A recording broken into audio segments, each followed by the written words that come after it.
你會再有啲出新歌咩咁？我一路呢段日子都做咗好多歌嘅，咁啊都係交俾一啲自己喜歡嘅歌手啦，都係等緊時機啦。自己嘅作品咧就係講咗好耐嘅，都一定要出㗎啦。嚟緊會有一個合作單位，我就唔講住啦。前排就揾我，咁但係我可以講係咩類型嘅歌嚟嘅，係一隻 hip hop rap 嚟嘅。其實你知唔知道香港第一個女 rapper 係邊個咧？其實就係小妹嚟嘅。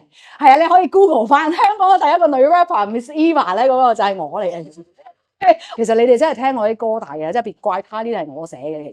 其實好癲嘅呢單嘢，係好似我知道我嗰個能力係長青嘅，嗰個寫嘅 melody 就好，寫歌詞都係好長青，啲人都係唱緊即係別怪他咁樣噶嘛，係啊咁樣，所以係幾得意嘅，即係好似係咪嗰啲叫咩啊？興翻嗰啲懷舊嗰啲咧。我嘅經理人咧有講過嘅，佢話九運係中女運嘅，係啊，可能係就係中女運，就係無啦啦咁樣就係靠呢隻巡迴咁啊搞掂啊，開埋 show。希望你到時出 show 嗰時，我哋有機會可以好啊，嚟啊！到你。最希望就係能夠你有新歌啊！日五力法則講啊係㗎啦，一定有。咁我翻去都要再做多啲 research 就我真係想揾翻你第一首 rap 嘅嗰首歌先。哇！好驚，好驚啊！唔知揾唔揾到咧？應該有喎，應該有。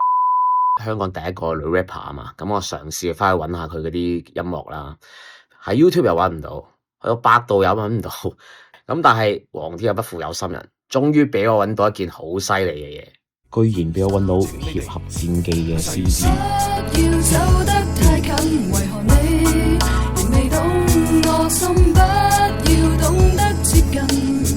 等我可以靜一靜去諗一諗。